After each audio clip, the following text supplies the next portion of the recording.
Vamos agora colocar a batida. Cada vez que nós repita essa música, colocar outro movimento que combina. Olha, nós vamos levantar quadril para cima, tá bom? De novo. Então, os dois pés aqui, levanta quadril para cima.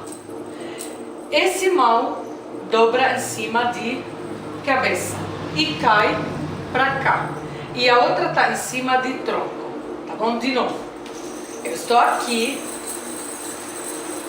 meu quadril, eu dobro meu pé e levanto meu quadril, coloco minha mão aqui, sai meu tronco esse lado e minha mão aqui, tá bom?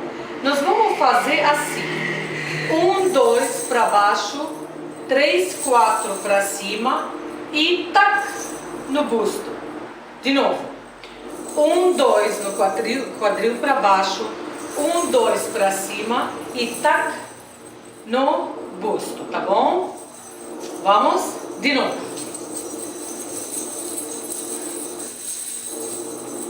Dobra pé, levanta quadril, tá? O peso ficou nesse pé embaixo que está confortável no chão, onde a esquerda está dobrada, tá bom?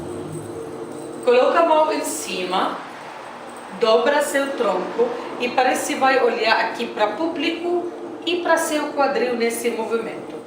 Essa mão, ela segura o quadril, tá bom? Aqui. Isso. Com o quadril para cima, nós vamos fazer 1, 2 fortes. De novo, não é lentos, não, brutos. De novo. 1 forte e a 2 igualzinho, tá? 1, 2 para baixo, 1, 2 para cima e tac no busto.